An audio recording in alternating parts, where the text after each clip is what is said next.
Who's there, man? Hello. Is Dave there, man? Dave's not here. Dave's not here, man. Dave's not here, man. Cheech and Chong. Love it. Love it. Welcome to 23 Minutes. Welcome back. Oh, yeah. All right. We're looking good. We got, oh, it's still doing it. Look at that. So, There you go. if you can It guess. wants more Cheech and Chong. It wants more Cheech and Chong. What I need is more Cheech and Chong. Gotta have more Cheech and Chong. I've got a fever. Oh, man. The only cure is more these guys. Cheech and Chong. Cheech and Chong. So, can you guess what the topic is if I'm bringing out the Cheech and Chong? Is it the Cheech or the Chong? It's the marijuana. Marijuana. Marijuana. Yeah, one of the most famous pot-smoking comedians on the planet. I mean, look at Tommy Chong. Look at his career. Yeah. I mean, holy crap! Did that guy get rich off the cannabis industry? Like he took well advantage of it. He helped create it. Mm-hmm. Very important. He also was Canadian. They met in Canada. You know, we were talking last episode about Canadians. Yeah. I remember they were talking about how they created their characters sort of out of caricatures of people that they knew, but they were just these two Canadian. Yeah. Cheech is Canadian? No, I think Cheech was from LA, and then like Tommy was from Canada, and then but they met in Canada, and then kind of came down, and I think it was like they were doing their characters on a show in San Francisco. I want to say it was a comedy circuit, yeah. And then next thing I know, it was sold out. The characters were killing it, you know, like they were speaking for a generation in a weird way. Yeah. So. Yeah, marijuana. So I had to wear my. See, I needed to move over now. Come on over. Go over there. Go. Camera. What are you doing? Camera. Go over there. It's really annoying. Look at Lou. Look at Lou. Look over here. Ooh. Hang on, let me do this. Let's go. Let's see if I go like. Okay. Will it follow your head? Yeah, let's see. I don't know. Follow the head. Let's go. Camera. All right, here we go. Follow the head. All right, and then I'll start from that spot. We'll just do it like that. We'll do an edit. Okay, and so that's why I had to wear my high clothes, right? This is a classic, you know. What are they? Tommy Bahamas is what they're called, you know. And, you know. Please ignore the yellow Crocs. No, please don't. They're hard to ignore. Going full hippie here. Are those glow in the dark? You know. Do those glow in the dark? Yeah. Or are they just neon? I have no idea. No, they don't glow in the dark. Okay. They definitely don't glow in the dark. No. That would be pretty cool. That would be pretty fun. And to think that Mike Judd put these in his movie Idiocracy, another high movie for sure. I mean, I would definitely put it in that category because they were affordable future shoes that he never imagined actually being worn in the future. So when he made his movie Idiocracy, the director Mike Judd, he got these bad boys because apparently they were incredibly cheap. Yeah, bizarre. And that's the story of how they were cheap to like the contract. They could put all the actors in them. That was the issue. It was like they had no budget, so they needed a cheap, affordable future shoe that he could not possibly imagine people actually wearing into the future. And here they are. There they in are. The future. Isn't that ironic? It's ironic. No, we're not going back to that. No, we're not. No. But so marijuana is legal in the state of Missouri. Yes. It is. But we're also willfully employed individuals, so there will be no smoking on air. Nor talking about work. No. No work either. We're not talking about work, man. We're talking about marijuana. I do have a work story related to marijuana, though. You ready for it? You ready for a story? There we go. All right, we got a story. Okay, so I remember I was at work, and one of the employees needed a ride home. Okay. I happened to be on my way home, so I gave her a ride home. Yeah. And so we're like just driving, and she brings up this conversation. She's like, "Are you religious?" And I'm like, "Well, I mean, that's a pretty deep subject." I'm like, depends on what you mean religious. I mean, like, do you mean spiritual, or do you mean... Of course. Yeah, it's do I go to church on Sunday? Do I deny? rabbit Do hole. I belong to? I'm like, that's kind of rabbit hole. Yeah. She's like, oh, I was just wondering because I just converted to Rastafarian. And Okay. I said, really? Nice. I said, that's interesting. I'm like, you're the first person I've ever heard of that. Yeah. And she said, yeah. She said, and one of the major beliefs of Rastafarianism is you have to smoke your weight in marijuana to reach enlightenment. And I'm like, really? That's a lot. I'm like, are you thinking, are you working on that? What, like, Yeah. why are you bringing that up? Yeah. Wow. And then, like, 2 minutes later, I was dropping her off. Mm-hmm. But it's like, it's a conversation she wanted to start, Yeah. but I don't know why. Hmm. But I thought it was very interesting, now that we're talking about marijuana, Yeah. is, she She wanted to know if you were down. at that point, she was ready to smoke her weight in marijuana to reach enlightenment. And I think she was truly, like, Yeah. in that mind space, like, Yeah. she's ready to get her weight worth of marijuana smoke so she could reach enlightenment. So- I found that interesting. Does this mean that Snoop and Willie are both enlightened? I think I mean, Willie Nelson could be considered an enlightened being. Yeah, I mean, he for might real, be. man, it's for real. I mean, look how Yeah. long he's lived in his message and Yeah. how he views life. He lives the He's life. happy. Yeah. Happy. He lives a good life. And happiness has led to a very long and successful life for him. So I mean, I think Willie might be enlightened. I think he may have reached that enlightenment stage.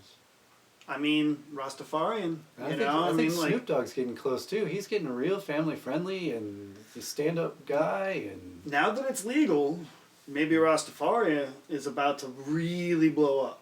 yeah, Maybe it's going to have its moment.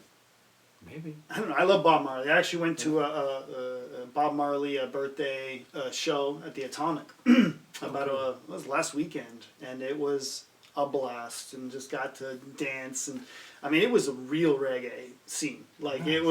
it was hardcore reggae fans, and like everybody they played some Bob Marley songs, but then they had this other band came on that was just intense reggae and energy. Full Rastafarian. They even had like all the books. They had people selling all the Rastafarian books and like Black Power kind of old sort of like philosophy, and it was, I don't know, it was really cool scene. I don't know. I enjoyed that. I liked the Bob Marley, man. The Bob Marley. Man.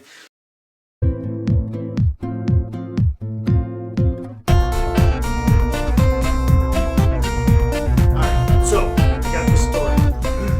I was reading about Carl Sagan, the famous scientist. He's very famous for his Billions and billions. He's got impressions. And billions. So you watched him. Yes. It was on PBS, yes, right? I watched him on PBS. So he was a popular PBS character, Yeah. and he just known for being rational and scientist Yeah. and interesting guy. So apparently, he had his whole science career in the '60s. Kind of came on, and everyone he knew smoked marijuana. And he was avoiding it. Like, he didn't want to do it. Kind of like, I don't get why people do that, but sure, why not? I'll smoke with them. And he said, smoked a couple times, but I don't know. I guess he didn't get too super high. And as someone pointed out, I think it was Joe Rogan recently, that it was like the weed from that era and the weed from this era are two different levels of weed. Right. Like, most people back then, they didn't have the strong stuff. Unless you got Acapulco Gold or, Panama Red, or you had some, like, unique strain, everyone was smoking dirt weed, basically. So, apparently Carl didn't have that great a time. But finally he had an experience where he just blasted off. The psychedelic part of the experience was, boom, it was out there. Mm-hmm. And he's staring at this, like, shadows, and he starts to see, he says, a Volkswagen. And he can see the Volkswagen. It's like in his mind, he's like, well, there's a Volkswagen. What's that doing in the shadows? Like, how can I see that? And his scientific mind is trying to rationale this, because he's a scientist. So he's experimenting marijuana, and he calls it the marijuana consciousness. And he has this epic experience, and apparently he continues to use marijuana. He really enjoys it. And he says he would roll a joint and just relax. And he said he would travel with his mind. He could go into his past. He said he would experience music, art in particular. He said like one time, he's on a beach and he's stoned and he sees like something reminds him of a famous painter in a painting that he loved to sit and just stare at. And it was like this moment where it was like, I get it. It's like the art makes sense to him. It's like he's seeing the patterns.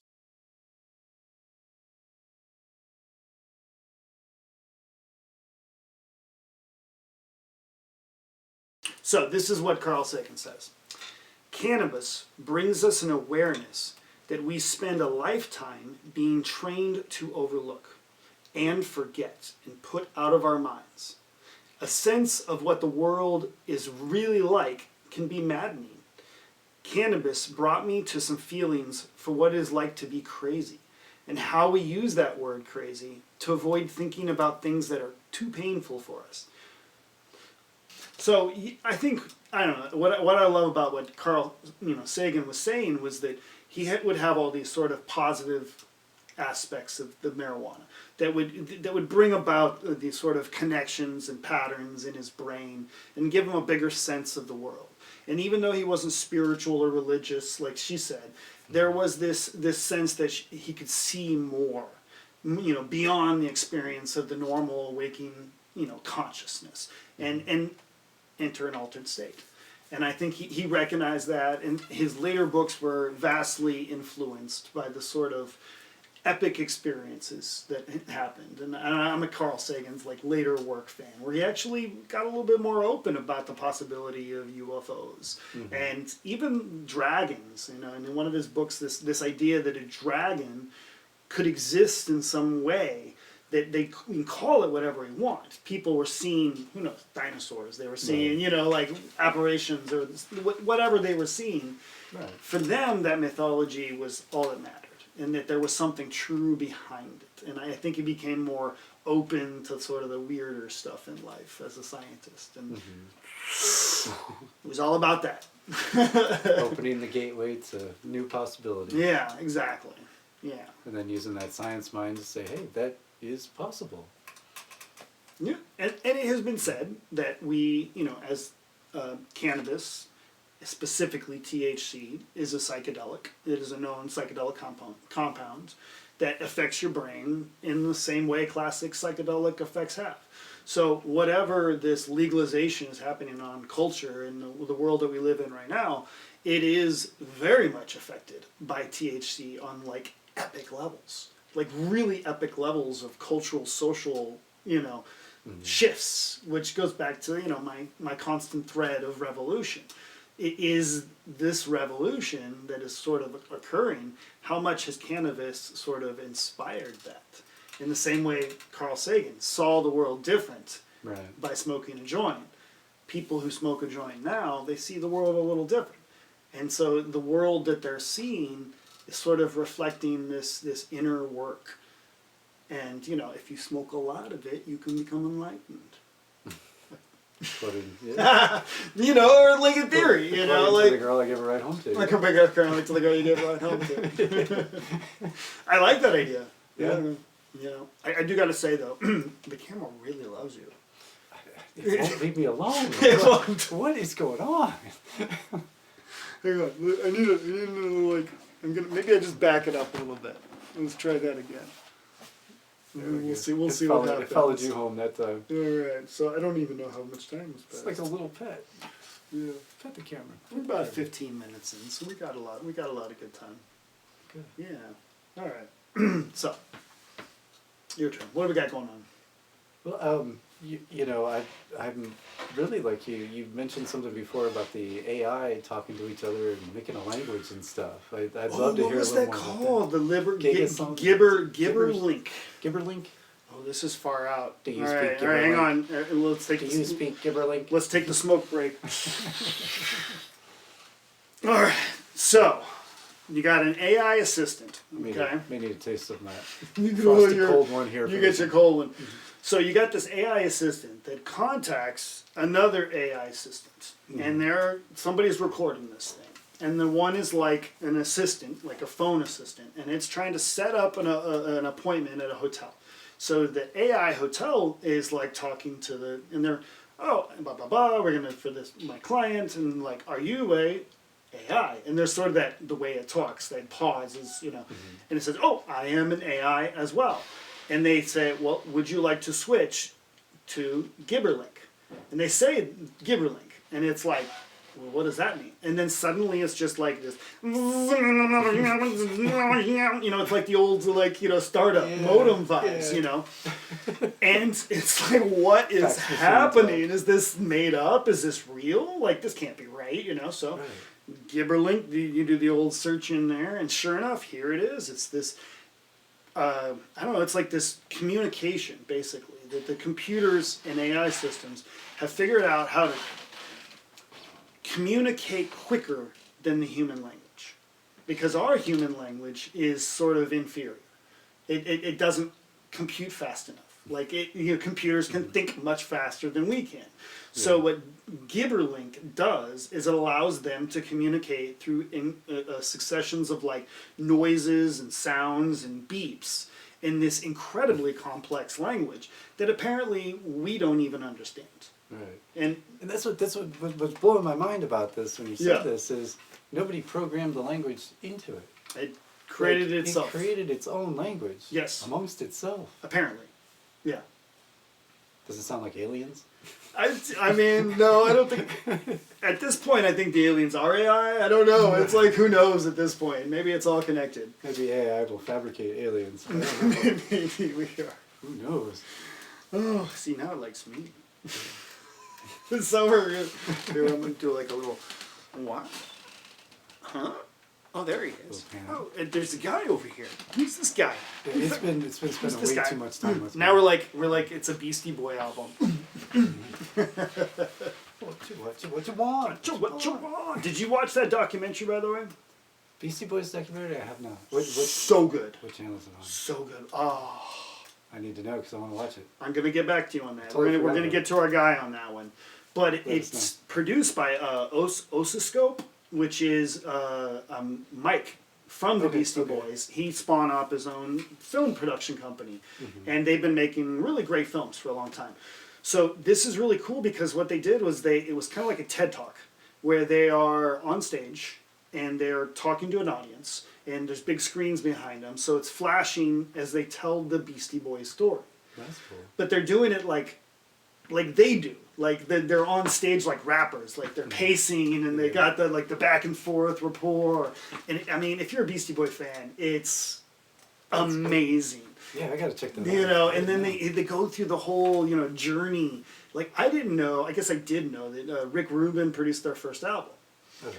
But heavily produced it, and Def Jam Records with Russell Simmons, and they were sort of the masterminds behind the Beastie Boys.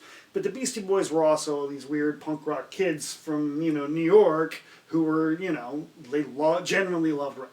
They were not great at it, but they genuinely loved it. They had a passion for it. So even they said that they sort of evolved over time. And learn to play their instruments. I was gonna say they were great musicians too. I mean, they it took a little bit to get there, but yeah, I guess at first they were just very raw, And they talk about touring for 2 years straight and the sort of strain on the band, and it's a really great documentary. I don't know. I just thought it was fascinating, especially in a creative process. The fact that everyone thought they were a one-hit wonder, even though they had how many hits off that first album. I mean, it's an astounding album. But their work evolved. Oh, their work completely evolved. And they did whatever they wanted. They wanted a hardcore song, they did it. They wanted a techno rap song, they did it. They jazz. They did the weirdest things throughout all their music. That's what I love about the Beastie Boys. And it worked. And they said the other thing that connected them, and I love this, they repeated this over and over again, was humor. They just wanted it to be fun and funny. Yeah. And that's why they did what they did. They kept making the music because they loved it, because it was fun. Yeah. And it was funny. Never work a day in your life if you love what you're doing. Exactly. So I respect them. It's yeah. That's awesome. Think they were potheads? I don't know. I don't know. I mean, it's the hip hop scene. I mean, I kind of assume most of the people were like smoking weed. You know, I would think they would be. You know. Yeah, But yeah. I cannot confirm nor deny. I mean, look, that's a good question to me. Like, and my point is like how influential cannabis has been on culture. Yeah. Like I mentioned Jack Kerouac earlier. The beatniks they loved jazz. Well, the jazz musicians they kind of had most of the marijuana at that time. That's true. You know, true. so here was these sort of beatnik jazz poet people, and then they're smoking weed, and then they introduce it to their Greenwich Village friends, and they become the hippies. The hippies sort of develop out of this like scene of like, I don't know, bizarre people who sort of living outside of culture, living outside society in whichever way they can. And cannabis was a key to it. You know, it was a big thread. You know, to the culture. It was a key to the culture. Yeah. You know, it was like once you smoked weed, you're like, I get why these guys are sitting around, you know, hugging and listening to Bob Marley and talking about revolution. You know, because I don't know what else is there to do except for listen to Cheech and Chong. For 23 minutes. What's that? Or 23 minutes. Or 23 minutes, yeah. You know. I love how we have Cheech and Chong and the Beastie Boys in the same episode. That's great. That is great. It's classic. I mean, you would just start naming bands. I mean, Cypress Hill was influenced by like the bands that were like early in the day. You knew they were pot smokers. Mm-hmm. You know, like. Well, I remember seeing Pantera way back in the day, and the show I went to, High Times was there doing an article and a photo shoot and everything. Oh yeah. And when he announced that High Times was there, like. Yeah. Dozens of joints were thrown on the stage. Absolutely. And they were smoking them while they were playing. No, I mean, that was that era. It was everywhere. It was everywhere. In fact, one of the most important cultural phenomenons. This is when it was illegal. It still was illegal, but it was still, you know, people did it. But Saturday Night Live. How many huge stars and people came out of Saturday Night Live? Okay? Right. Saturday Night Live is notorious for being a pothead haven. I even heard Eddie Murphy, when he first started on the show, didn't do drugs and just started smoking with everyone else because it was just a kid. Yeah, he was a 19-year-old kid. So, and you know, and Belushi, of course. Yeah. John Belushi, yeah. He apparently wasn't much of a drinker. He was much more of a smoker. Yeah. Yeah. And wasn't it when he died, that was the first time he'd ever tried that? Yeah. You saw that interview too. Yeah, with Bill Murray. Yeah. That was the first time he ever tried that. Absolutely. Yeah. It's sad. Yeah, and it kind of reminded, the other thing I loved about that particular interview was how Bill Murray just happened to be driving Saturday Night Live producer Lorne Michaels, convertible across the country. He stops at Aspen. He's hanging out at the pool, and he hangs out with this crazy dude who turns out to be Hunter S. Thompson. Yeah. And then the two of them become friends, and then Bill Murray literally plays Hunter S. Thompson in a movie. Yeah. And just, love it. Ironic. Wow. This is almost like, these 23 minutes have been very, synchronetic. Yeah. Interwoven. I think they're going to be stylistically the same, too. We're creating textiles out of podcasts. Yeah, boy! Yeah, boy! 23 minutes! Alright, we'll see you guys next time.